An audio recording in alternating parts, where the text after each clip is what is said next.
देखिए, आज हमारा जो मोटिव होगा, डिस्कशन होगा व्हीटस्टोन ब्रिज पर। ठीक है, आज हम लोग देखेंगे व्हीटस्टोन ब्रिज पर कि किस टाइप में प्रॉब्लम आते हैं, एप्लीकेशन, ठीक है, बैलेंसिंग पर, सेंसिटिविटी पे, ये सब बताया था ना, क्यों डिटेलिंग की जाती है, सब पता चलेगा। उसकी कितने अरेंज होता है, जितनी वैरायटी बन सकती है, सब क्वेश्चन इसमें डिस्कस कर देंगे। और नियर अबाउट 50, कम से कम 50 क्वेश्चन हम आज अटेम्प्ट करेंगे। और उसको फिर इसके बाद 50 क्वेश्चन आज होता है, फिर इसके बाद नेक्स्ट में हम लोग आगे बढ़ेंगे, उसके करस्पॉन्डिंग लिमिटेशन नेक्स्ट लेक्चर में डिस्कस होगा। तो इसी में तो 1 बाय 1 हम लोग शुरू करते हैं। ठीक है, तो बस आप उसको देखते जाओ और क्वेश्चन के आंसर जो बच्चे लाइव में नहीं अटेम्प्ट कर पाएंगे, अगर मान लो बाद में भी अटेम्प्ट करते हैं, तो वो क्या कमेंट में लिखते जाएं। क्वेश्चन को देखो तो अपने से कि कम से कम आपका जो आंसर है उससे जो हम बता रहे हैं एक्सप्लेनेशन के साथ, उससे मैच कर रहा है कि नहीं, उससे बहुत कुछ आपको मिलेगा। ये बस आप इसको ध्यान से देख लोगे ना, जितने क्वेश्चन बन सकते सब ऑलरेडी इसमें डिस्कस है। ऑब्जेक्टिव वो SSC JEE और AE के पॉइंट ऑफ व्यू से, वट किसी भी एग्ज़ाम में, चाहे डिप्लोमा हो चाहे कोई हो, जितने भी छोटे लेवल के आते हैं, ऑब्जेक्टिव पॉइंट ऑफ व्यू से एकदम कंसेप्ट क्लियर हो जाएगा। ठीक है, तो मेरा मानना है कि बस अगर आप इतना देख लेते हैं तो फिर आपको कभी कुछ कॉपी खोलने की ज़रूरत भी नहीं पड़ेगी, फिर सीधे जाके एग्ज़ाम में बैठो। ठीक है, चलो तो स्टार्ट करते हैं 1 बाय 1। फर्स्ट क्वेश्चन है, first question corresponding, A bridge circuit is use for measurement of which of the following component. Which component के लिए यूज़ होता है ब्रिज, बताओ, कौन बताएगा सबसे पहले? चलो ए is the correct option, resistance, capacitance and inductance. ठीक है, AC ब्रिज में हम लोग इंडक्टर और कैपेसिटर डिटरमाइन करते थे, और DC ब्रिज में हम लोग रेजिस्टेंस डिटरमाइन करते, याद है? डायोड से सोचने की जरूरत ही नहीं है। विच वन इज़ करेक्ट? आंसर हो जाएगा ए। चलो क्लियर है कि नहीं? आंसर कौन सा हो गया? ए इज़ द करेक्ट ऑप्शन। ठीक है, तो चलिए नेक्स्ट क्वेश्चन। किसी को डाउट हो तो पूछो फिर, और कुछ बताएं। बेसिक नहीं, एक बच्चे ने लिखा है, हाँ, basic electronics component such as resistance, capacitance, inductance.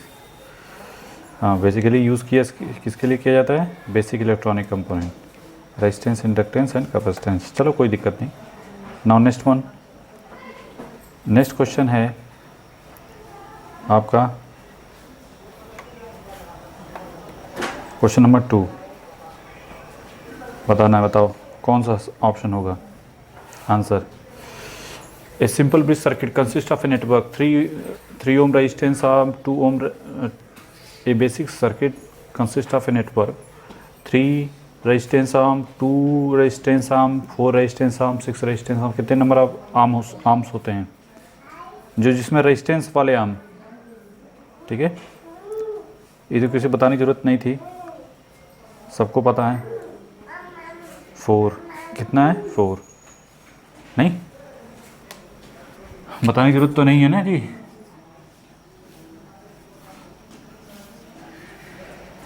कितने होते हैं? 4।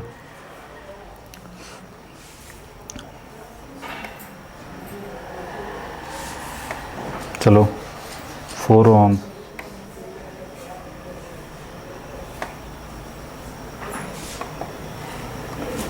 चलिए नेक्स्ट क्वेश्चन, क्वेश्चन नंबर जो भी है, क्वेश्चन नंबर 3। चलो नेक्स्ट क्वेश्चन है, what is applied to the 2 opposite junction of a bridge circuit? Source voltage, current source, source of current, source of power, source of impedance.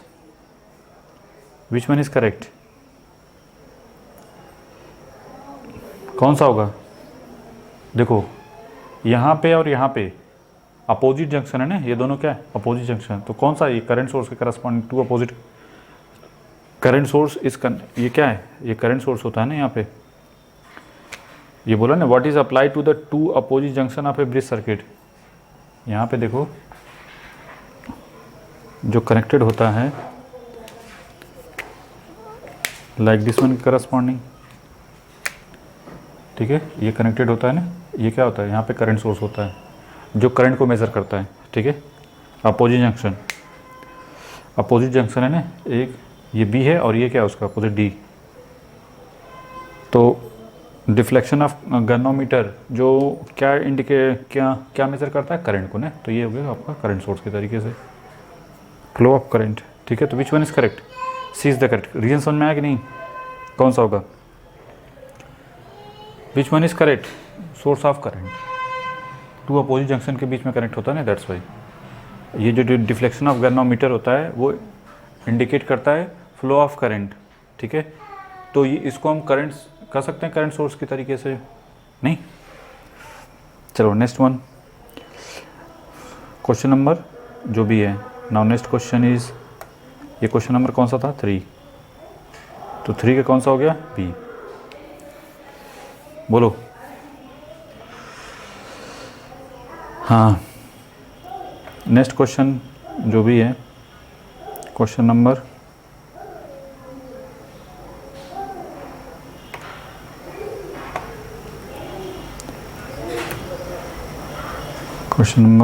जो भी 4, which principle operated a bridge circuit, किस principle पे जो bridge circuit operate करता है, null indication, ampere rules, partial indication या Kirchhoff's law corresponding, किसके corresponding करता है बताओ। Which principle operate bridge, null indication, ampere rule, partial indication, बताओ कौन बताएगा। सर नल इंडिकेशन, बोलो नल इंडिकेशन क्यों, operate on principle of null indication based on deflection of the galvanometer ने, डिफ्लेक्शन ऑफ गैनोमीटर पे डिपेंड करता है ना, current flow between two opposite junction, current जो फ्लो करती है टू अपोजिट जंक्शन की करस्पॉन्डिंग करती है, दैट्स वाई। क्लियर है कि नहीं, तो कौन सा हो गया, नल इंडिकेशन, तो which one is correct, A is the correct option. ठीक है, चलो नेक्स्ट क्वेश्चन जो भी है, तो इसका ऑप्शन ए, इसका ऑप्शन हो गया ए के करस्पॉन्डिंग। चलो क्वेश्चन नंबर जो भी है 5th है कि 6th है, जो भी है, ठीक है। हाँ बताओ, the accuracy of bridge depend upon the null, एक सेकेंड, ये तो वही हो गया जी, हाँ एक सेकेंड, सेम क्वेश्चन है क्या जी, हाँ नहीं, हाँ ये है accuracy of bridge depends upon, किस पे डिपेंड करता है, जो एक्यूरेसी है दी ब्रिज की वो किस पे डिपेंड करती है, याद करो। पहला नन इंडिकेटर एक्यूरेसी की बात कर रहा है, ठीक है। तो नल इंडिकेटर जो होता है वो तो इंडिकेट कर, वो तो बस आपका करंट को मेज़र करता है ना, उससे आप करंट सोर्स से नहीं, वोल्टेज सोर्स से क्या मतलब, वोल्टेज सोर्स से मतलब ब्रिज कंपोनेंट से ना जी, इन कंपोनेंट के करस्पॉन्डिंग देखेगा ना। तो ब्रिज जो एक स्टैंडर्ड हम लोग बताया था, जैसे अगर मान लो ये R1 ये R2 ये स्टैंडर्ड वैल्यू है, तो ये वैल्यू नीड का डिफाइन करना, वॉटेवर ऐसा किसी में भी हो सकता है, ठीक है। तो किसके करस्पॉन्ड डिपेंड करता है, ब्रिज कंपोनेंट पे, ठीक है। तो which one is correct, B is the correct option, ठीक है। चलो नेक्स्ट क्वेश्चन, अच्छा क्वेश्चन है, ठीक है। ये जो भी क्वेश्चन था क्वेश्चन नंबर 5th हो गया, तो यहाँ पे कौन सा option, B. Next question number 6 जो भी है, 6 है या 7 जो भी है, चलिए। When the bridge circuit balance, अगर ब्रिज सर्किट क्या है, बैलेंस है, बताओ। When voltage is applied,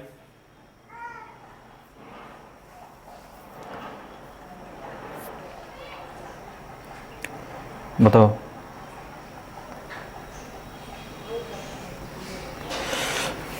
When the bridge circuit is balanced, voltage is applied.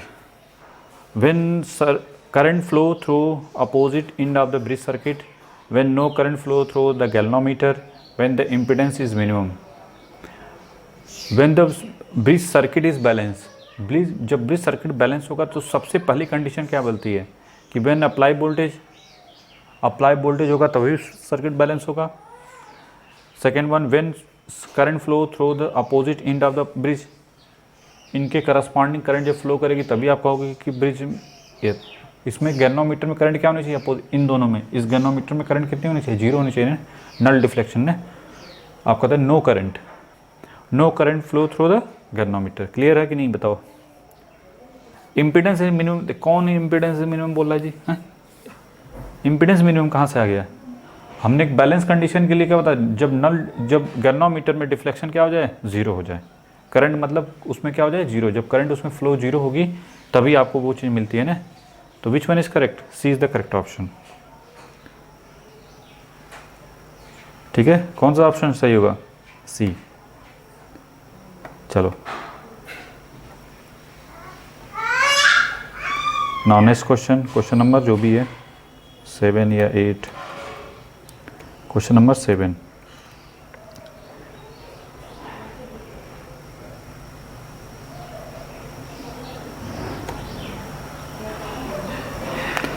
Relationship at balance condition between component value of the forearm of a bridge is known as full load condition, open circuit condition, short circuit condition, balancing condition. Relationship at balance condition between component value of forearm of a bridge is known as, बताओ।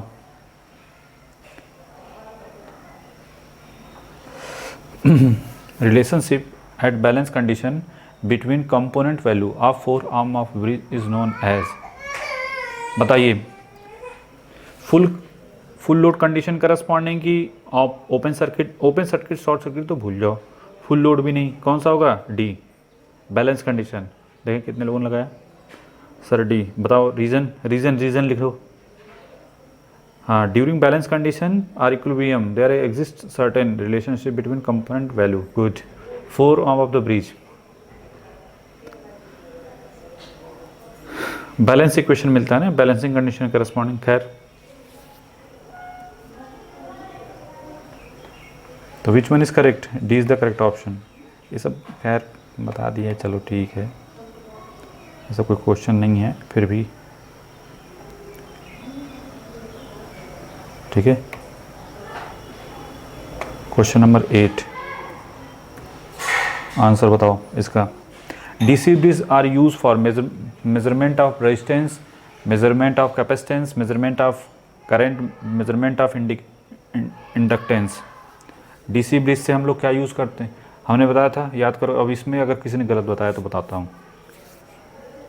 DC bridge ऊपर लिखा हुआ है तो आंख बंद करके नहीं लगा देना है कि सर मल्टीपल आंसर हैं। डीसी ब्रिज, ध्यान से, ब्रिज दिखा नहीं कि बस तुरंत, ठीक है, ब्रिज दिखा नहीं कि सिर्फ और सिर्फ किसको केवल सुटेबल कौन सा होता है, रेजिस्टेंस। बताया था कि इंडक्टर और कैपेसिटर होगा तो क्या होगा, एक शॉर्ट हो जाएगा एक ओपन हो जाएगा, बताया था, ठीक है।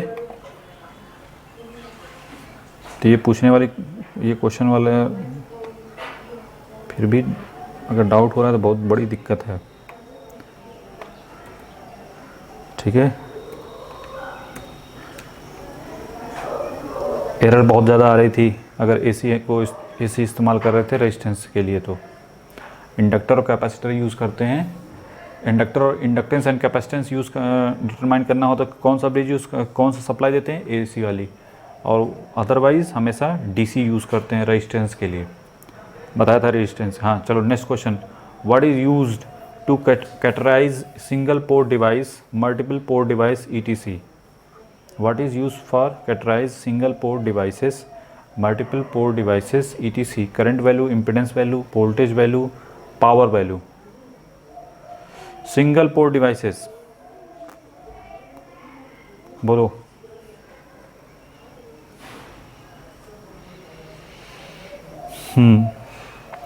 What is used to categorize single port devices? Single port devices के लिए बताओ। इम्पीडेंस वैल्यू जो होती है सिंगल पोर्ट डिवाइसेस के लिए नहीं, single port one port devices के लिए, network multiple devices and other system के लिए यूज़ होता है ना। व्हाट इज़ यूज, तो कौन से होगा, इम्पीडेंस, वन पोर्ट नेटवर्क के लिए, मल्टीपल डिवाइसेस के लिए, ठीक है, अदर सिस्टम के लिए भी, ठीक है। तो which one is correct, B is the correct option. चलो नेक्स्ट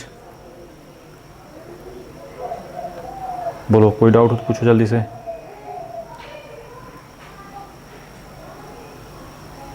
ठीक है,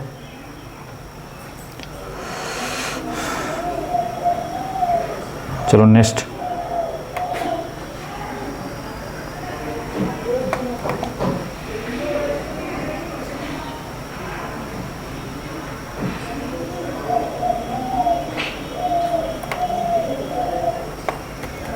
question number 10,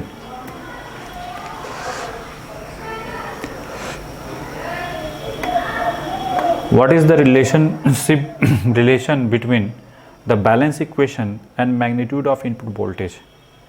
What is the relation between balance equation of magnitude of input voltage? Directly proportional, independent, inversely proportional, depends upon, null indication। बताओ कौन सा सही है? हाँ, balance equation के लिए relationship between the balance equation and magnitude of input voltage. जो balance equation मिलता था उसमें इनपुट वोल्टेज के क्या प्रोपोर्शनल मिलता है, कहीं पढ़ा था? ये तो इंडिपेंडेंट होता ना जी। एक्सप्रेशन में कहीं इनपुट वोल्टेज आया था? जब हमने इसमें घूमा था, इसमें घूमा था, तो जब balance condition corresponding this one into this one divide by this one, मतलब इन दोनों का मल्टीप्लिकेशन इंटू इन दोनों का मल्टीप्लिकेशन आया था ना, याद है कुछ इस टाइप का? तो उसमें कहीं वोल्टेज था, बैलेंस कंडीशन में नहीं था।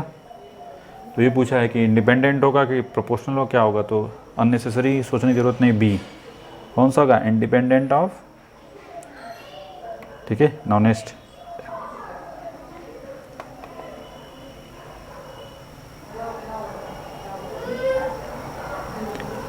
चलिए नेक्स्ट क्वेश्चन।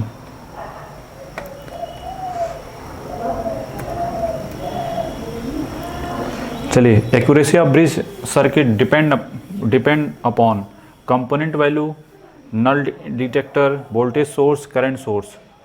किसके करस्पॉन्डिंग होगा? कौन बताएगा? जल्दी से बताओ। Accuracy of bridge circuit depend upon component value, null detector, voltage source, current source. Accuracy की बात हो रही है, वो हमेशा डिपेंड करता है किसके? कंपोनेंट वैल्यू पे। इन सब पे डिपेंड करेगा ना कि इसकी एक्यूरेसी, अगर ये बैलेंस होगा Z1 Z4 और Z2 Z3 अगर का मल्टीप्लिकेशन बराबर होगा तभी आपको नल डिफ्लेक्शन मिलता है ना। एक्यूरेसी मतलब उसके कंपोनेंट से उसका मतलब होता है। ठीक है, तो which one is correct? A. ठीक है, more A is the correct option, component value. ठीक है, बस देखते जाओ, देखो सब एकदम क्लियर हो जाएगा, एकदम ज़्यादा दिमाग लगाने की जरूरत नहीं पड़ेगी। अगर ज़बरदस्ती दिमाग लगा रहे हो तो फिर कुछ नहीं है।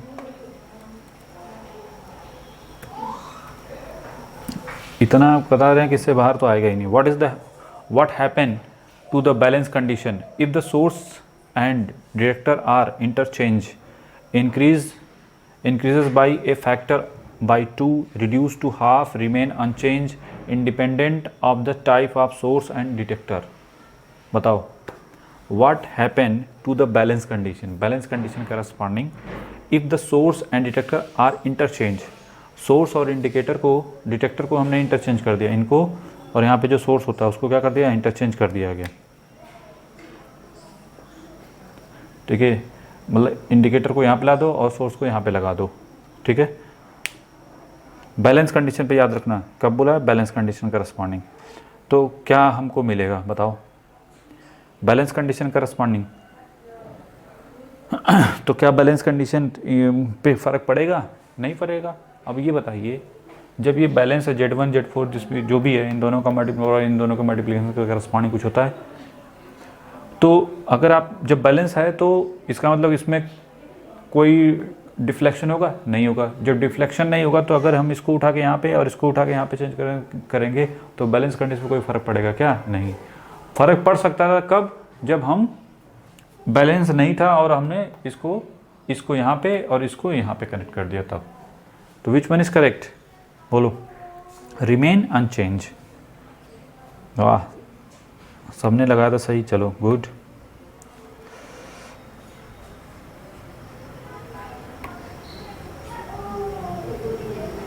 चलो next question, next question corresponding जो भी क्वेश्चन नंबर है,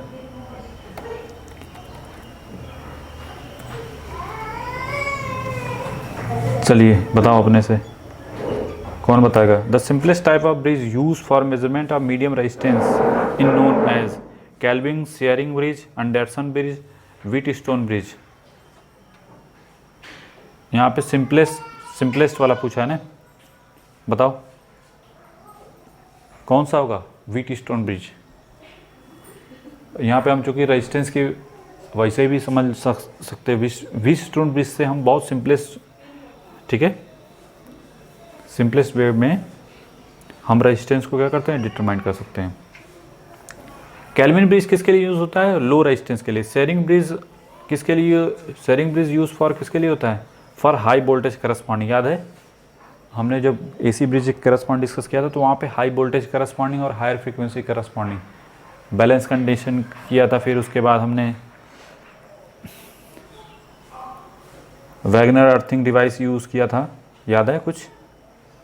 खैर नहीं याद है तो कोई दिक्कत नहीं, वह फिर से देख लेना, ठीक है।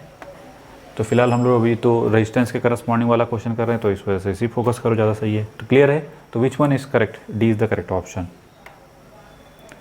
ठीक है। चलो नेक्स्ट क्वेश्चन रीड करते हैं, क्वेश्चन नंबर जो भी है।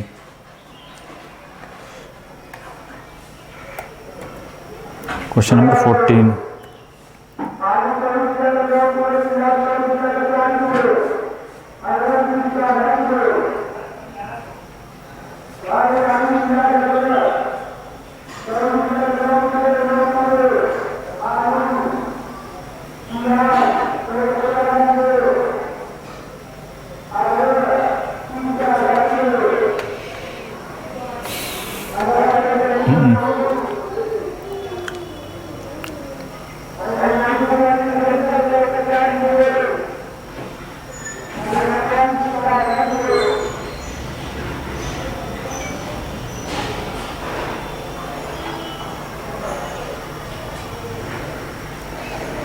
चलिए next question, how is the measurement accuracy in A bridge circuit, high low medium inaccurate. बताओ कौन सा सही है, कौन बताएगा इसको, कौन सा हुआ। High accuracy, how is the measurement accuracy of a bridge circuit. High होता है कि लो होता है कि मीडियम होता है कि इनएक्यूरेट होता है। एक्यूरेसी क्या होती है, ब्रिज की हाई होती है ना। खैर एक्यूरेसी की बात कर रहा है, ठीक है। ब्रिज सर्किट में हमको बहुत हाई एक्यूरेसी मिलती है इसको यूज़ करने से। खैर आते हैं नेक्स्ट पे। तो which one is correct, A is the correct option. ये हो गया क्वेश्चन नंबर 14। Question number 15। चलिए, the bridge circuit can be use in high voltage circuit, low power circuit, control circuit, digital integrated circuit. The bridge circuit बोलो, the bridge circuit can be use, जो bridge circuit use किया जाता है can be use high voltage circuit के लिए, लो power circuit के लिए, control circuit के लिए, डिजिटल इंटीग्रेटेड सर्किट के लिए। Bridge circuit can be use, बताओ कौन सा होगा। ब्रिज सर्किट जो ब्रिज सर्किट यूज़ किया जाता है हाई वोल्टेज सर्किट के लिए कि लो पावर सर्किट के लिए, कंट्रोल सर्किट के लिए, कंट्रोल एप्लीकेशन के लिए यूज़ किया जाता है, इंडस्ट्रियल एप्लीकेशन में, ठीक है, कंट्रोलिंग के लिए यूज़ किया जाता है। चलो नेक्स्ट वन, तो which one is correct, C is the correct option.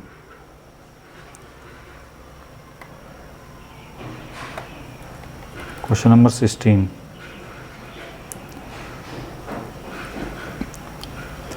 Common use DC bridge are Schering, कौन सा common use DC bridge are Schering and नर्सन मैक्सिमल इंडिकेशन कैपेसिटर। देखो डीसी ब्रिज है तो नॉर्मल सी बात है, शेयरिंग और मैक्सवेल डी सन्टी ब्रिज ये सब तो यूज़ होंगे नहीं, ठीक है। बताइए ये एसी करस्पॉन्ड तो बचा कौन सा, व्हीटस्टोन एंड केल्विन ब्रिज। तो इस पर क्लिक कर दोगे तो which one is correct, D is the correct option, ठीक है।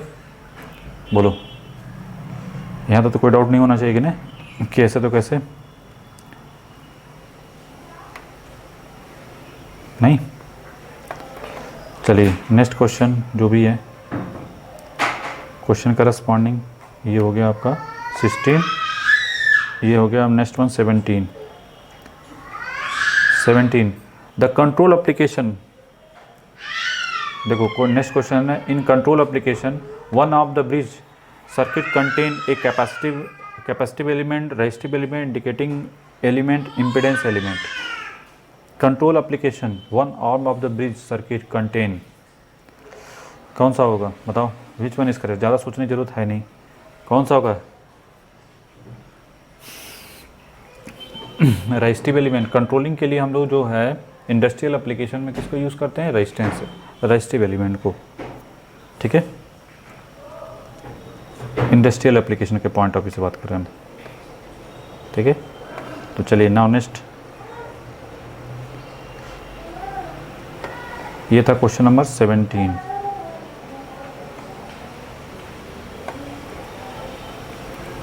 नाउ क्वेश्चन नंबर 18,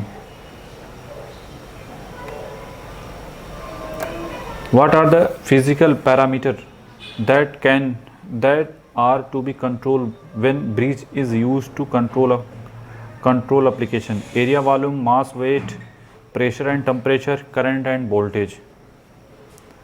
देखो क्वेश्चन पढ़ो रीड बढ़िया से।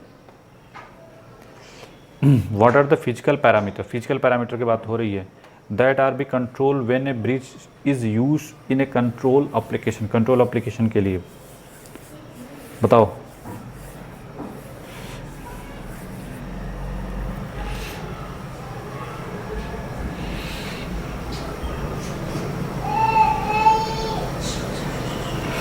सेंसिटिविटी जो होती है, एक क्वेश्चन लिखा है in control application when of the branch bridge circuit consist resistance. Sensitivity जो होते हैं फिजिकल पैरामीटर पे डिपेंड करती है। पैरामीटर, फिजिकल पैरामीटर कौन कौन से, प्रेशर और टेम्परेचर करस्पॉन्डिंग, ठीक है, आर टू बी कंट्रोल, ठीक है। तो which one is correct, C is the correct option. तो कौन सा हो गया बोलो, C is the correct option. यहाँ तो किसी को डाउट नहीं होना चाहिए, कैसे तो कैसे बोलो। अच्छे क्वेश्चन यहीं से स्टार्ट हैं, तो जो भी है क्वेश्चन नंबर, हाँ next question, a galvanometer is use as current source, voltage source, null detector, input impedance. Galvanometer use किया जाता है, किसके लिए यूज़ किया जाता है बताओ, which one is correct, which one is correct. Galvanometer, जो गैल्वेनोमीटर यूज़ करते हैं किसके लिए, नल डिटेक्टर के लिए कि करंट सोर्स। यहाँ पे जो गैल्वेनोमीटर यूज़ होता है वो किसके लिए होता है, वो नल डिफ्लेक्शन के लिए ना, नल डिटेक्टर जिसको बोलते हैं, कि जब नल डिटेक्टर होगा तभी कहेंगे सर्किट, तभी वो ब्रिज क्या है, बैलेंस है, ठीक है। जो गैल्वेनोमीटर होता है, चलो नेक्स्ट, अच्छे क्वेश्चन है। क्वेश्चन नंबर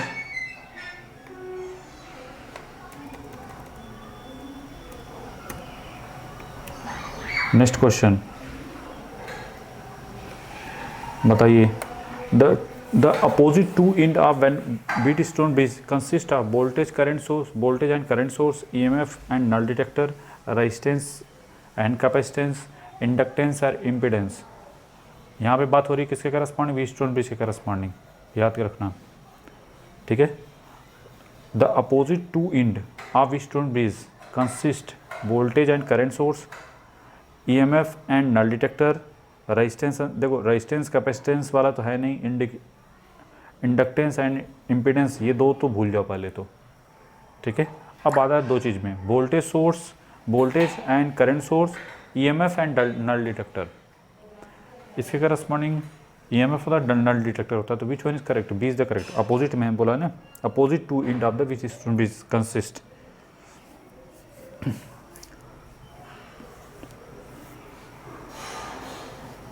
ठीक है, that's why Wheatstone bridge में तो ये तो आपको होता ही नहीं है। 4 आर्म में रेजिस्टेंस होते हैं, inductance and capacitance do not appear. ठीक है, चलो ठीक है, जो भी है, तो which one is correct? B is the correct option. ठीक है, चलिए ये हो गया जो भी क्वेश्चन था।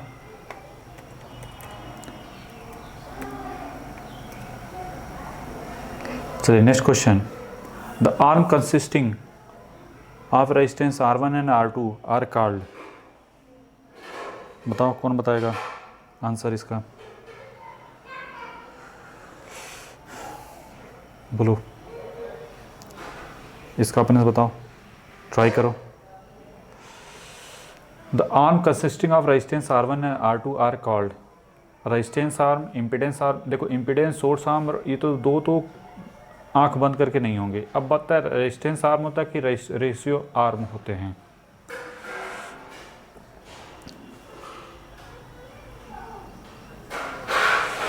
R1 R2 अपोजिट होते हैं ना एक दूसरे के, R1 R2 R3 R4 ऐसे होता है ना, तो एक दूसरे क्या होते हैं? अपोजिट, रेशियो आर्म होते हैं ना। ये कैसे होते हैं? इनको बोलते हैं रेशियो आर्म। ठीक है, तो which one is correct? D is the correct option. D is the correct option. ठीक है, सही है। हाँ, जब डी नहीं होगा तो आपका ए सही होगा।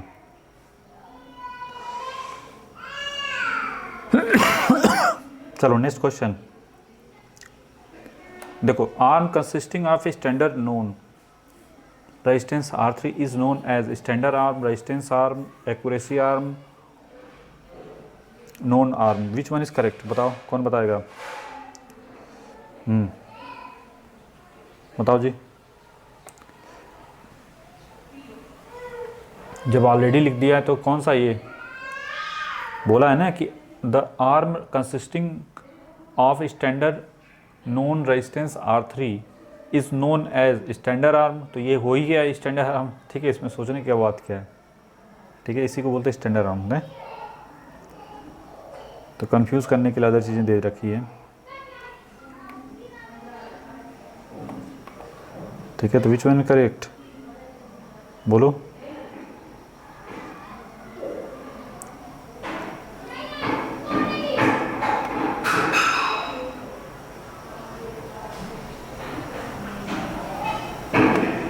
चलो नेक्स्ट क्वेश्चन, तो यहाँ पे कौन सा स्टैंडर्ड आर्म हो गया? 24, जो भी है 24 था, 23 था, जो भी था उसके आगे लगा लेना।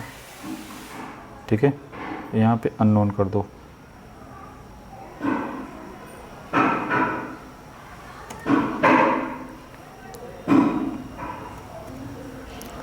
अननोन, देखो the resistance R4 is unknown as standard resistance, no unknown resistance to be measure. ठीक है, तो कौन सा सही होगा? रेजिस्टेंस आर्म भी नहीं होगा, स्टैंडर्ड रेजिस्टेंस भी नहीं होगा, अननोन रेजिस्टेंस, तो ये हो गया हमारा कौन सा? B is the correct option. R3 क्या था? नोन था ना, तो ये क्या हो जाएगा? अननोन हो जाएगा। ठीक है,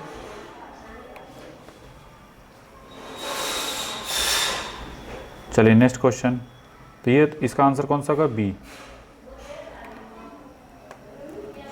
क्वेश्चन नंबर जो भी आप डालना चाहो डाल सकते हो। हाँ, what is connected between the two ends of Wheatstone bridge? Current and voltage source or ammeter and volt meter, battery and galvanometer, कि ohm meter and watt meter. Watt meter वाला तो आंख बंद करके पहले गलत कर देना, ये तो कभी होगा नहीं। पहले बताओ। अब वोल्ट मीटर कहीं दिखा था क्या? बोलो, आंख बंद करके बोलो। वोल्टमीटर भी नहीं है।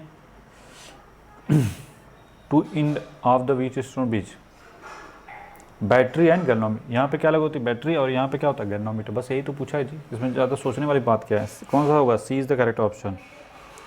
C is the correct option. ठीक है, C is the correct option. बोलो next question 20 number, question number 26। Question number 26, Wheatstone bridge work on the principle of full deflection, partial deflection, no deflection, null deflection. बोलो किस पे होता है? Full deflection, आंख बंद करके। ये सब तो क्वेश्चन सबके सही होने चाहिए, मुझे बोलने की ज़रूरत भी नहीं होनी चाहिए। फुल डिफ्लेक्शन करें, नल डिफ्लेक्शन ना, सॉरी क्या है? Null deflection. हाँ, D is the correct option.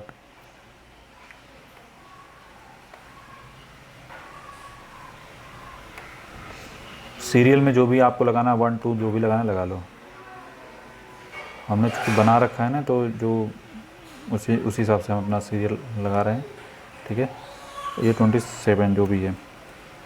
चलो, the balance condition of which stone bridge depend upon ratio of arms R1 and R2। यहाँ पे लिखो, ये R1 यहाँ पे जो है ना, R2 लिख दो, R1 R2।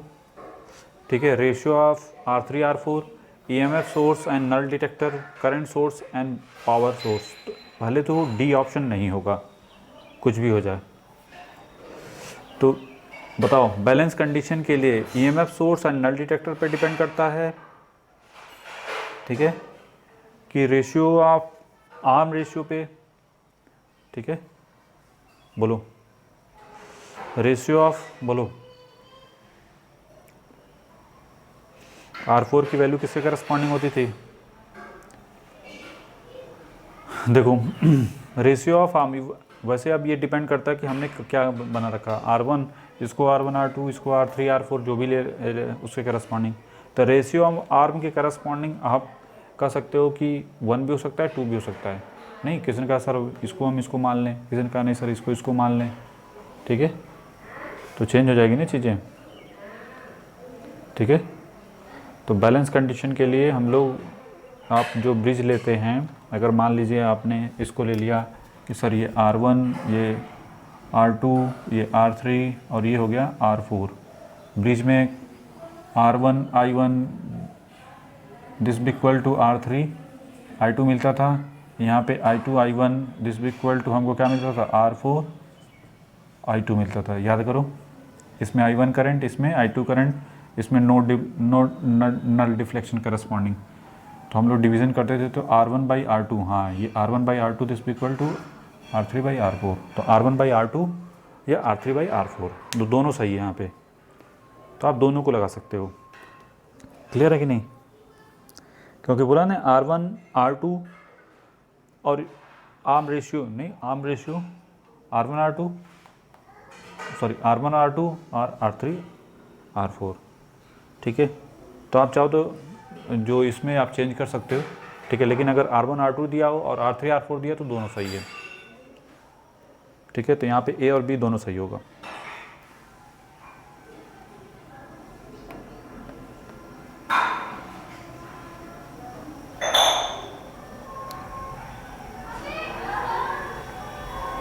बोलो, किसी का डाउट हो तो पूछो जल्दी से। ठीक है, चलो क्वेश्चन नंबर जो भी है आप अपने हिसाब से डाल सकते हो।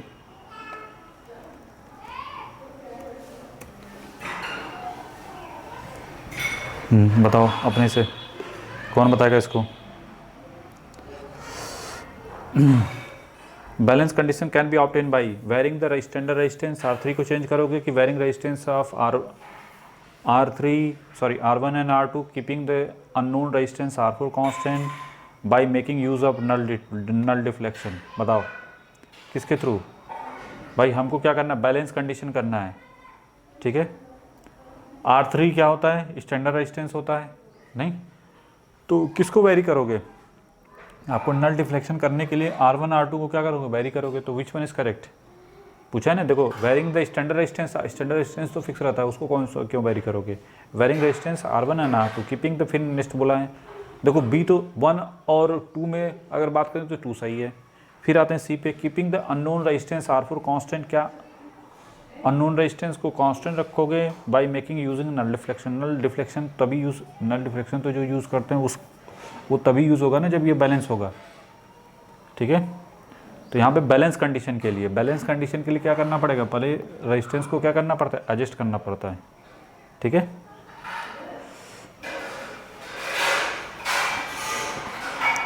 जब तक ये बैलेंस नहीं होगा, मतलब ये जब तक इन दोनों का रेशियो जब तक कौन R3 R4 के बराबर नहीं आएगा तब तक वो बैलेंस ही नहीं मिला, मतलब नल डिफ्लेक्शन मिलेगा ही नहीं, ठीक है।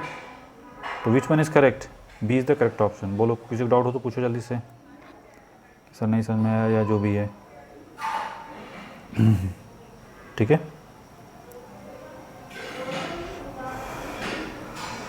बोलो, ऐसा कोई है जिसको बाउंस कर रहा है?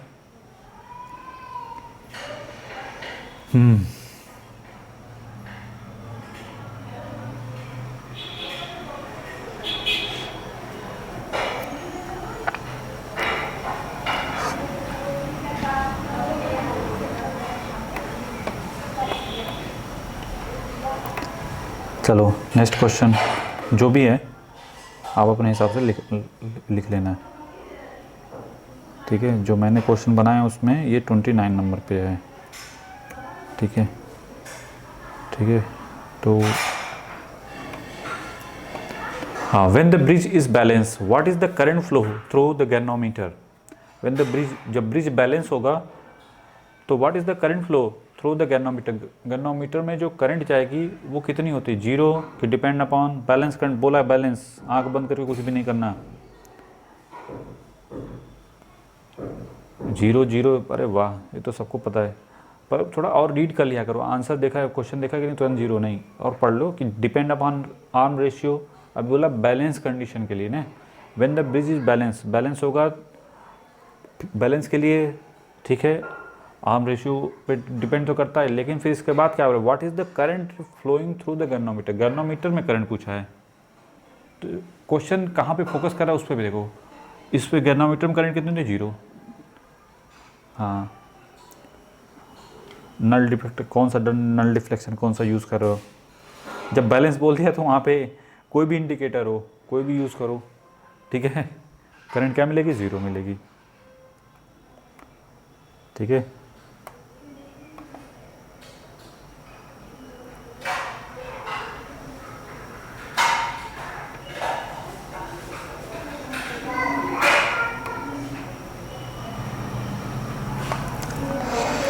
चलिए नेक्स्ट क्वेश्चन,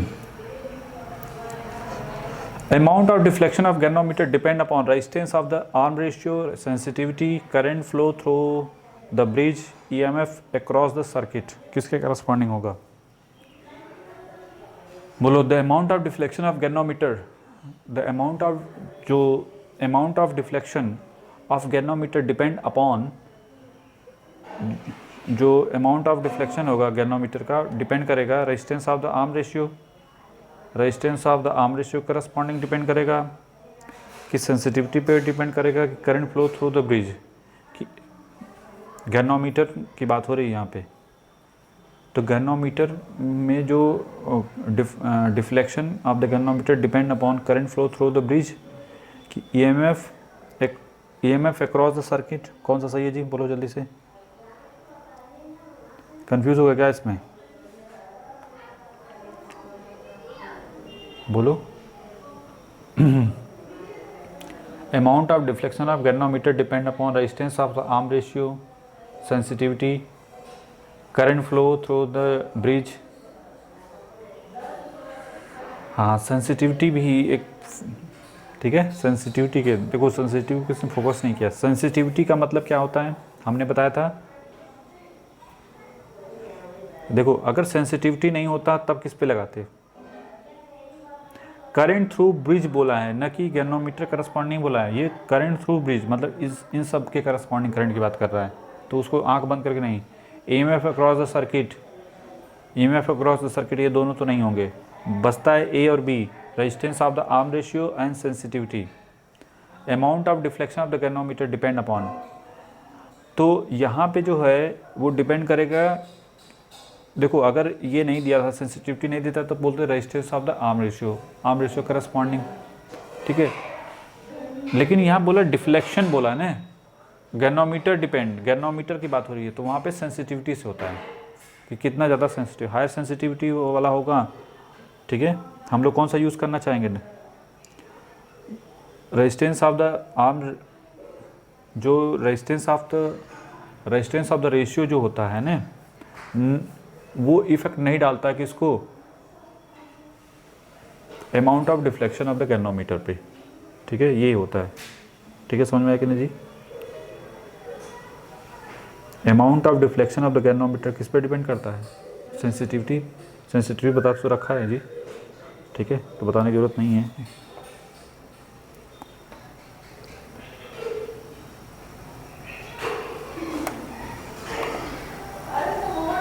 ठीक है, कौन सा B is the correct option, कौन सा ऑप्शन होगा, B is the correct option. Now 31, question number 31 बताओ।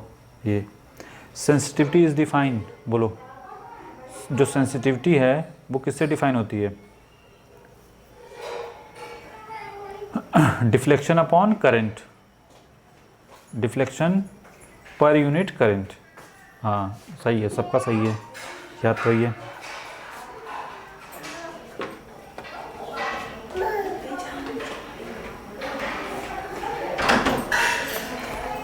चलो थोड़ा सेंसिटिविटी बस एक क्वेश्चन रिलेटेड और करवा देते हैं।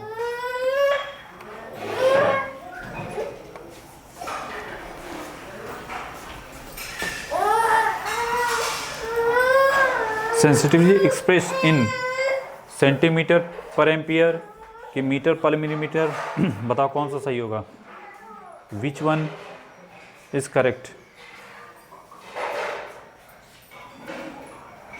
सेंसिटिविटी को एक्सप्रेस किस में किया था, डिफ्लेक्शन पर एम्पियर ने, कौन सा होगा sir, millimetre per micro ampere.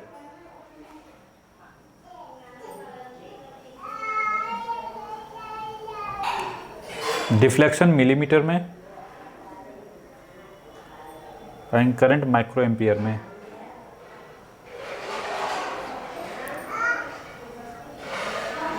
पर माइक्रो एम्पियर, ठीक है सही है। तो which one is correct,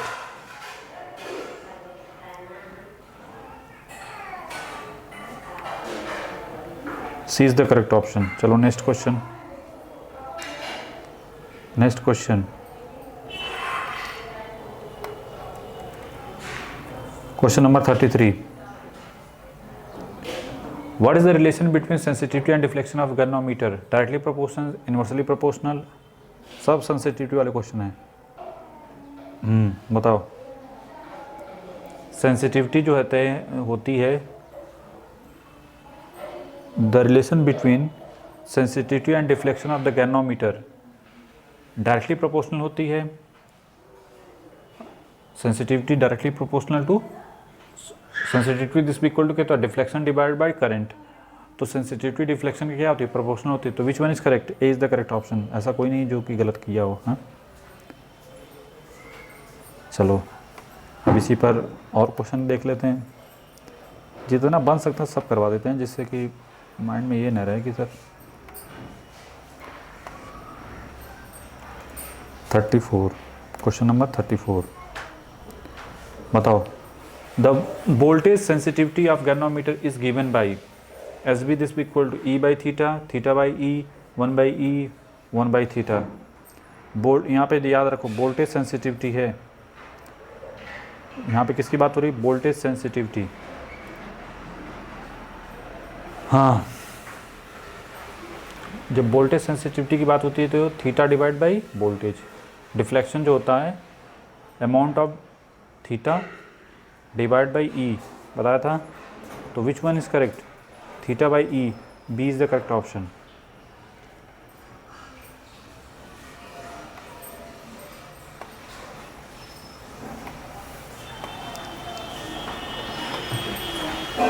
theta by ई,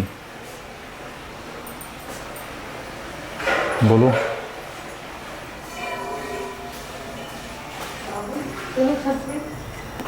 ठीक है, थीटा बाई ई, कौन सा ऑप्शन होगा? B.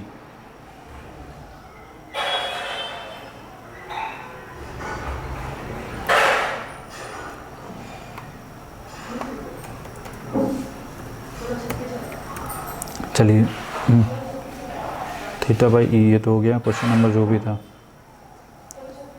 Now next question is unit of voltage sensitivity.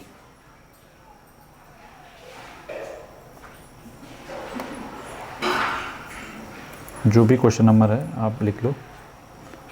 Unit of voltage sensitivity is volt per degree, बताओ कौन सा होगा?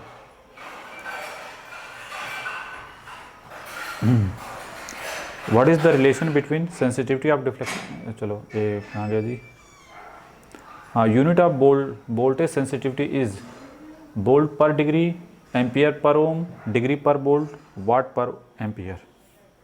तो विच वन इज करेक्ट? कौन सा सही होगा आपको बताना है। कौन बताएगा, जल्दी बताओ।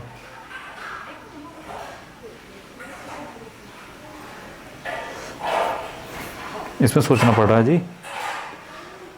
Degree per volt, C is the correct option. कौन सा होगा? C is the correct option.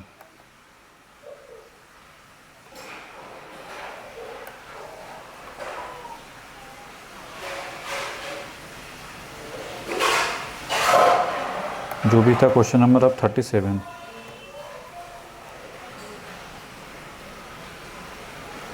Bridge sensitivity is defined as, जो ब्रिज सेंसिटिविटी है वो डिफाइन है किसके करस्पॉन्डिंग? तो ये जहाँ पे देखो, एक सेकेंड इसको बाई, एक सेकेंड इसको मैं कर देता हूँ। ये थीटा बाई ऐसे है, डिवाइडेड है, ये थीटा डिवाइडेड बाई ये delta R divided by R है, और ये डेल्टा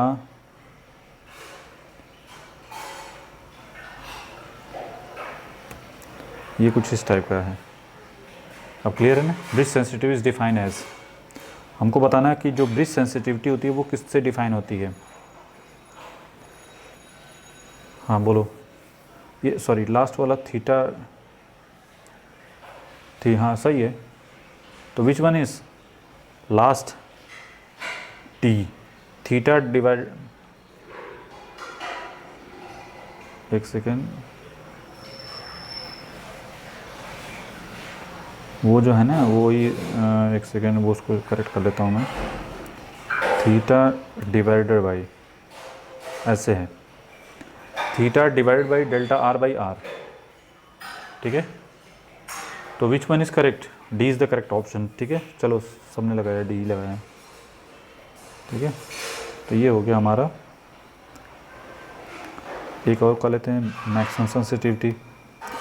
मैक्सिमम सेंसिटिविटी आकर कब करती है?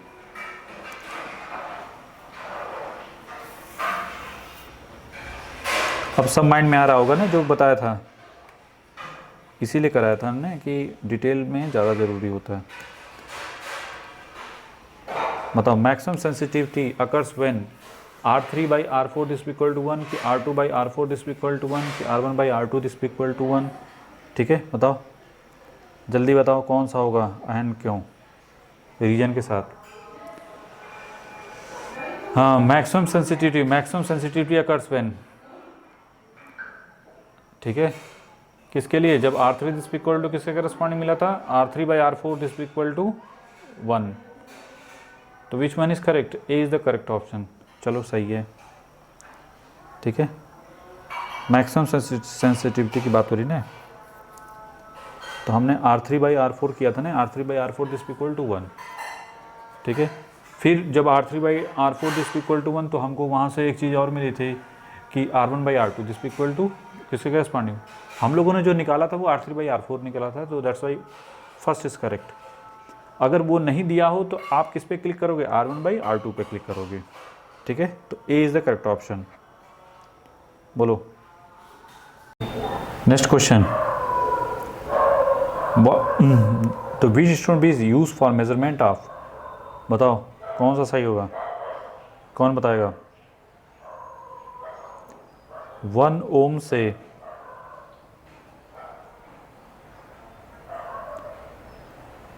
बताओ कौन बताएगा।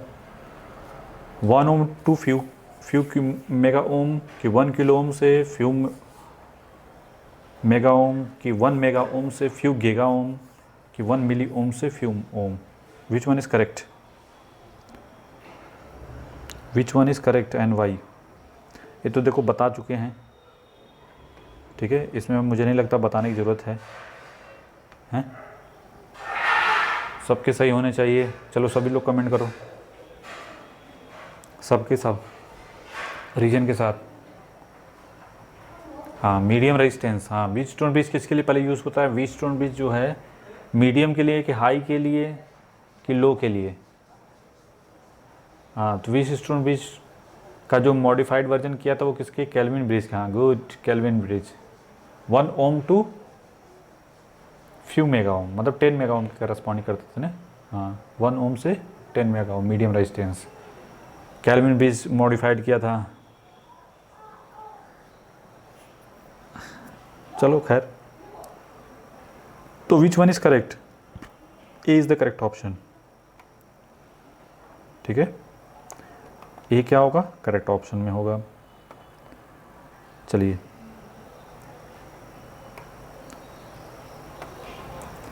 क्वेश्चन नंबर जो भी है आप अपने हिसाब से डाल लो, कोई दिक्कत नहीं है, ठीक है। चलिए, the source of error in Wheatstone bridge is due to, जो सोर्स ऑफ एरर आती है व्हीट स्टोन ब्रिज में वो किसकी वजह से है। Due to range of galvanometer use, type of source of use, limiting error of the 3 known resistance, balance condition. किसकी वजह से एरर जो आती है वो किसकी वजह से आती है बताओ। जो एरर आती है, बोला ने, the source of error of in a Wheatstone bridge is due to, किसकी वजह से आती है। रेंज ऑफ गैल्वेनोमीटर यूज, जो गैल्वेनोमीटर यूज करते हैं उसकी वजह से। बताओ sir, limiting error,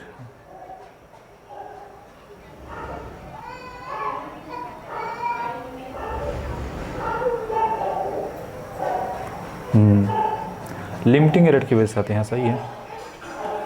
range of galvanometer से मतलब नहीं होता है। Types of source of EMF use no, balance condition से नहीं, वो आती है किसकी, लिमिटिंग एरर की वजह से आती है ना, ठीक है। याद है करवाया था एरर में कि लिमिटिंग एरर क्या होती है, वो नियर अबाउट 1% टॉलरेंस ही जो है को प्रीफर किया जाता है, अदरवाइज उससे ज़्यादा आ रहा है तो दिक्कत कर रहा है, तब ज़्यादा थोड़ा सा सीवियर हो जाता है, और क्या, ठीक है, कोई नहीं। चलिए question number 41, question number 41, what is the main source of error in a null detector, ठीक है। What is the main source of error in null detector.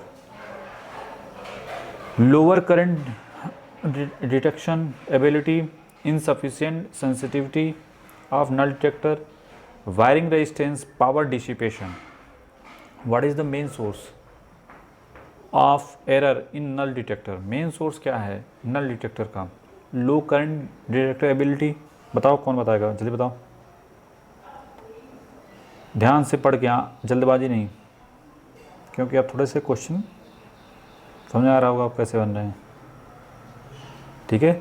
What is the main source of error in a null detector. Null detector में जो error आता है वो किसकी वजह से आता है, लोअर करंट डिटेक्शन एबिलिटी इसकी वजह से, insufficient sensitivity of null detector, wiring, देखो वायरिंग रेजिस्टेंस, पावर डिसिपेशन से कोई मतलब नहीं, लोअर करंट डिटेक्शन एबिलिटी से भी कोई मतलब नहीं होता है। मेन मतलब किसकी वजह से आएगा ये, हाँ इनसफिशिएंट सेंसिटिविटी ऑफ नल, हाँ सेंसिटिविटी की वजह से वो चीज़ें आती हैं, ठीक है। Major source of error in null detector such a galvanometer में इनसफिशिएंट सेंसिटिविटी की वजह से आती हैं। अगर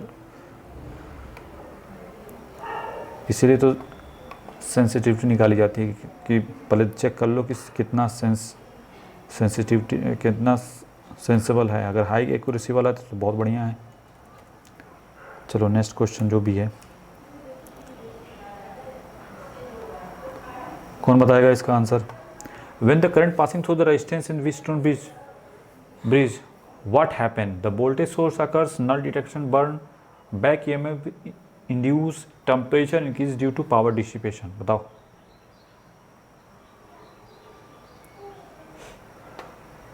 बोलो बोलो।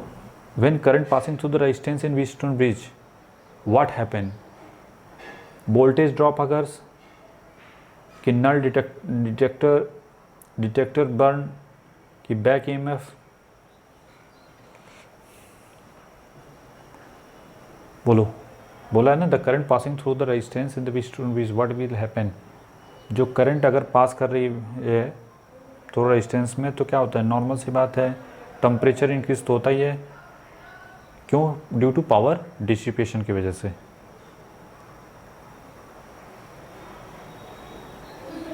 तो इसमें तो नो बैक ईएमएफ होता है ना इंड्यूस, इसमें कोई बैक ईएमएफ इंड्यूस का मतलब नहीं होता। Null detection burn no, voltage drop अगर। यहाँ पे क्वेश्चन पढ़ो ना, when the current passing through the resistance, जब करंट पास करती है रेजिस्टेंस में तो व्हीटस्टोन ब्रिज में क्या होता है? पहला है वोल्टेज ड्रॉप अगर, वोल्टेज ड्रॉप अगर करता है, वोल्टेज ड्रॉप तो इन सब का इसका सेम होता है, इसके करस्पॉन्डिंग मिलता है, तो उसमें तो कोई वो नहीं है। ठीक है। नल डिटेक्टर बर्न नहीं, इससे कोई मतलब नहीं। Which one is correct? No back EMF तो नहीं होता, बैक ईएमएफ नहीं होता इसमें, तो डी तो नहीं होगा। बस इसका मेन इफेक्टिव आंसर डी ही होगा। अगर डी नहीं है तो कौन सा बोलोगे? ए। ठीक है। अगर डी नहीं देता तो आप बोलोगे ए के करस्पॉन्डिंग, मोर इफेक्टिव आंसर के करस्पॉन्डिंग। ठीक है।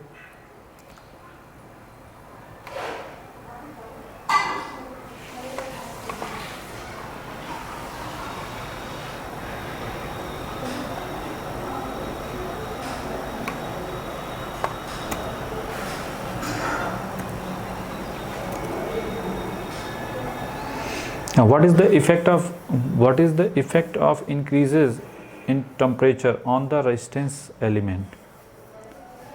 What is the effect of the increases in temperature of the resistance element? Directly proportional, independent, inversely proportional, change by factor by 10. बोलो कौन सा सही है? What is the effect of increases in temperature on the resistance element?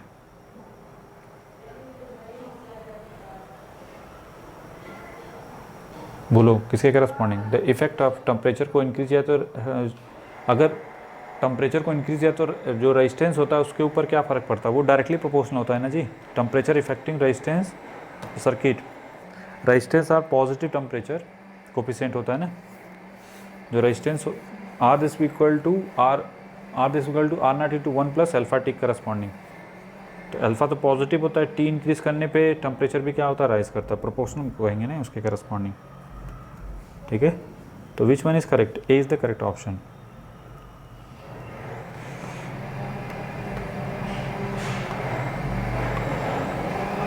Now next one heating effect के corresponding question है। Next question है heating effect पर 44 बताना है। Heating effect in Wheatstone bridge can be avoided by using an expensive EMF source, limiting current to safe value, using heating sink, emerging the setup in ice. बताओ which one is correct?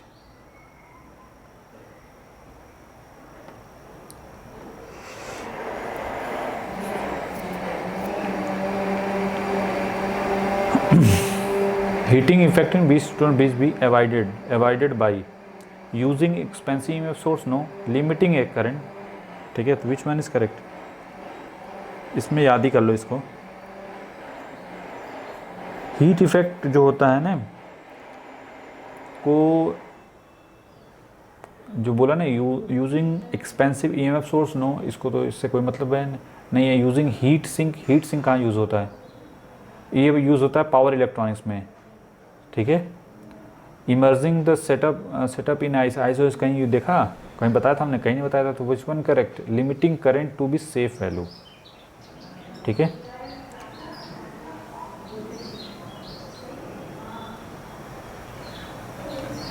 Limiting current जो होता है उसकी help से हम लोग जो है कैलकुलेट करते हैं power dissipation in the arm, ठीक है। तो ये यूज़ किया जाता है हम लोग। हीट सिंकिंग नहीं यूज़ किया जाता है, वो पावर इलेक्ट्रॉनिक्स में होता है यूटिलाइजेशन उसका, ठीक है। तो ज़बरदस्ती मत यूज़ कर देना कि सर अजीब सा लग रहा है तो वही मार दो। चलिए next question. The main error when measuring low resistance is, main error किसकी वजह से आती है? The main error when measuring low resistance is power dissipation of the arm, voltage drop across the EMF source, lead and contact resistance, current flow through circuit. बताइए कौन सा सही होगा? The main error when measuring low resistance, the main error जो होती है low resistance measure करने के लिए, power dissipation of R, voltage drop across the EMF source, lead and contact resistance, current flow through circuit. Which one is correct? बोलो जल्दी से। सी। वाह, रीजन लिखो थोड़ा सा। रीजन रीजन रीजन, मैंने बोला था रीजन।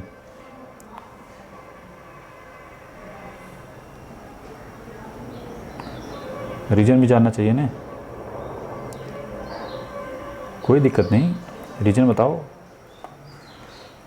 बोला है ना, the main error when measuring the low resistance, power dissipation of the R, voltage drop across the EMF source, lead and contact. अरे ये तो बहुत इजी है। सी सबका सही है। हाँ, वोल्टेज ड्रॉप,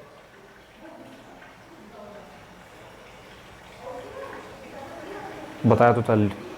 लो रेजिस्टेंस की बात हो रही है, तो लो रेजिस्टेंस का मतलब 1 ओम से कम वाले की बात हो रही है, ठीक है। तो वहाँ पे कौन इफेक्ट होता है? तो मेन एरर किसकी वजह से? लीड वायर की वजह से, नहीं contact resistance, lead and contact resistance की वजह से। जब, ठीक है, तो जब कंटेक्ट मतलब जैसे लीड वायर से अटैच करते हैं तो वहाँ पे जो रेजिस्टेंस अटैच होता है तो उसकी वजह से रेजिस्टेंस बढ़ जाता है, ठीक है। तो which one is correct? C is the correct. सही है। चलो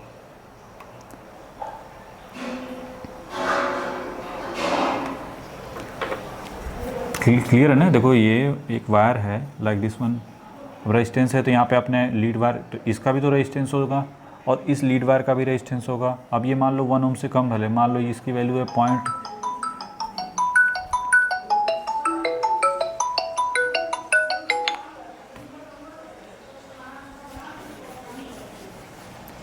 देखो जैसे हमने बोला ना कि ये रेजिस्टेंस है और ये लीड वायर है, तो कहीं अटैच करोगे रेजिस्टेंस है ना, तो इसका तो रेजिस्टेंस होगा, इसका भी रेजिस्टेंस होगा और इस लीड वायर का भी रेजिस्टेंस है और इसका मान लो ये खुद का रेजिस्टेंस 001 ओम है, ठीक है, और इसका रेजिस्टेंस 0.01 ओम है, तो इफेक्ट डालेगा, इसका भी रेजिस्टेंस होगा, ठीक है। तो ये क्वेश्चन पूछा इसने। क्लियर हुआ कि नहीं? The main error measuring low resistance is lead and contact resistance, ठीक है।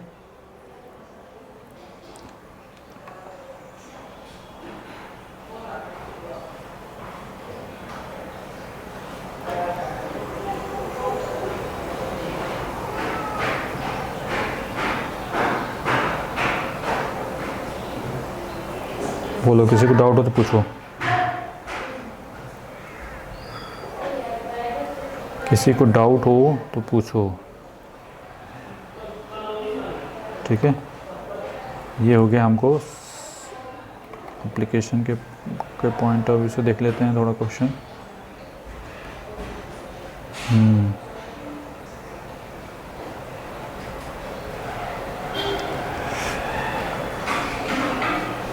तो ये हो गया नेक्स्ट क्वेश्चन। एक सेकेंड, स्क्रीन पे देखो एप्लीकेशन के पॉइंट ऑफ व्यू से।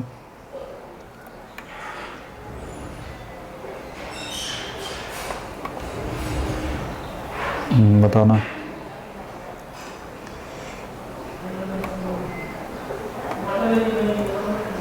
क्वेश्चन नंबर 46 के करस्पॉन्ड बताओ। विच स्टोन ब्रिज इज ए, कौन, इसका तो कोई गलत नहीं होना चाहिए। इस क्वेश्चन का आंसर गलत नहीं होना चाहिए। देखते हैं कितने लोग बताते हैं। विच स्टोन ब्रिज इज यूज़ किसके लिए करता है, एसी ब्रिजेस के लिए कि डीसी ब्रिजेस के लिए? पहले ये क्वेश्चन है कि दोनों के लिए। किसके लिए हम यूज़ करते हैं? डीसी के लिए ना। रेजिस्टेंस किस में निकालते हैं? ठीक है,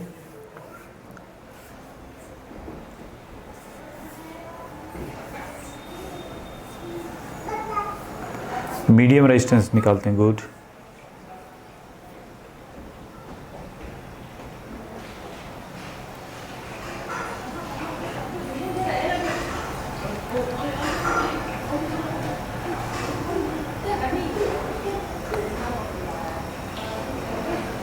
चलो next question.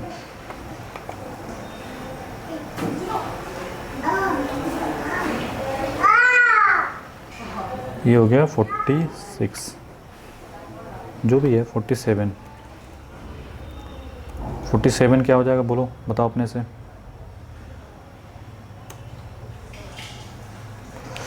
The Wheatstone bridge is used to measure the DC resistance of various type of wire for determine their effective resistance, computing the power dissipation, quality control of the wire, maintaining a source of constant EMF. ठीक है, which one is correct?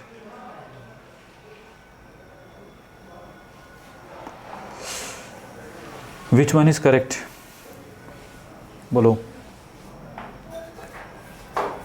Wheatstone bridge is used to measure the DC resistance of various type of wire for determine the effective resistance, computing the power dissipation, quality control of the wire, maintaining a source of constant EMF.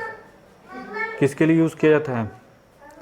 बताया था controlling के लिए ना, quality control of the wire. ठीक है,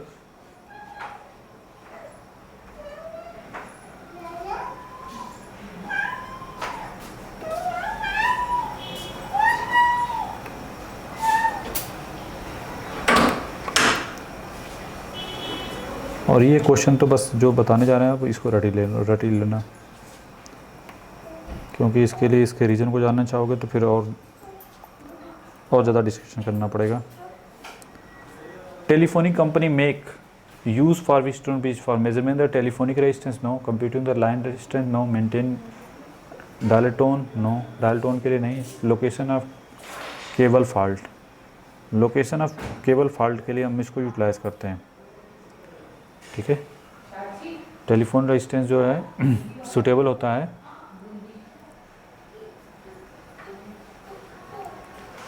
हाँ, cable fault located bye telephone company. ठीक है, टेलीफोनिक रेजिस्टेंस जो है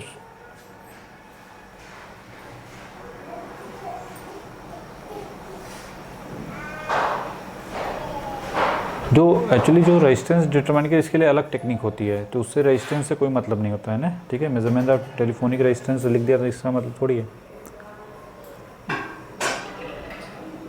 ठीक है, location of the cable fault,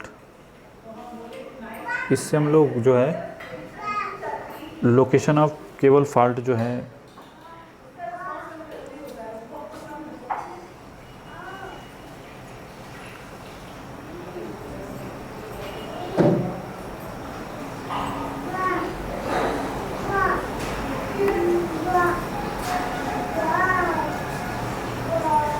ठीक है, तो बस इसको रटी लो, क्या दिक्कत है। कुछ क्वेश्चन होते भी हैं, ज़्यादा दिमाग लगाओगे तो क्यों कैसे तो वो थोड़ा ज़्यादा लंबा डिस्कशन हो जाता है, दैट्स वाई। ठीक है, the type of fault in telephone line, ये भी वही है। लाइन टू हाँ, कौन सा होगा, कौन सा, ये भी जो है पावर सिस्टम के पॉइंट ऑफ व्यू से मत सोचने लगना। ठीक है, type of fault line to line और लाइन टू ग्राउंड फॉल्ट होता है किसमें, ठीक है, टेलीफोनिक लाइन में। और ये सिमेट्रिकल अनसिमेट्रिकल, ये दुनिया भर के जो open circuit fault, short circuit fault, triple line fault, ठीक है, triple line to line fault, line to ground, triple line to ground fault, ये सब जो अकर करते हैं पावर सिस्टम में, यहाँ पे अकर करता है लाइन टू लाइन या लाइन टू ग्राउंड फॉल्ट होता है किसमें, टेलीफोनिक लाइन में।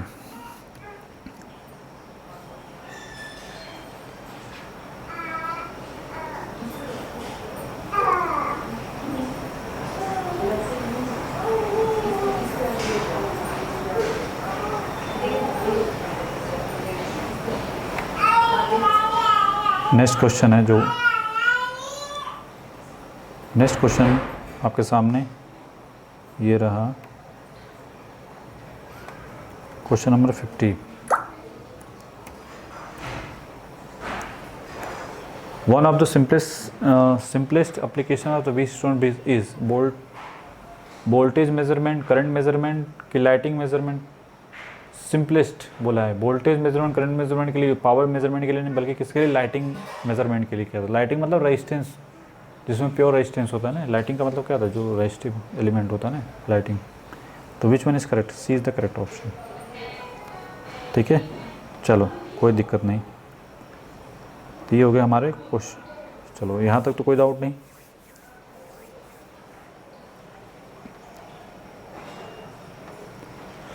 तो आज हम लोगों ने 20 स्टोन ब्रिज पर बेस्ड ऑन प्रॉब्लम किए। ठीक है, तो ये हो गया टोटल नंबर क्वेश्चन। टोटल कितने हो गए, 50, नियर अबाउट 50 क्वेश्चन हो गए। ठीक है,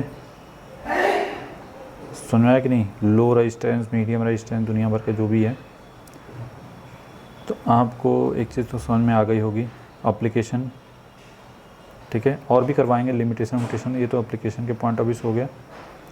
ठीक है, तो फिलहाल यहाँ तक तो कोई डाउट नहीं। फिर इसके बाद हम लोग जाएंगे अदर रेजिस्टेंस पर फोकस करेंगे। तो आज के लिए बस इतना ही, 50 क्वेश्चन इज सफिशिएंट। ठीक है, तो आज हम लोगों ने 20 स्टोन ब्रिज पर हमने प्रॉब्लम कर ली। ठीक है, तो नेक्स्ट क्लास में हम लोग आगे डिस्कस करेंगे। ठीक है, तो आज के लिए बस इतना ही।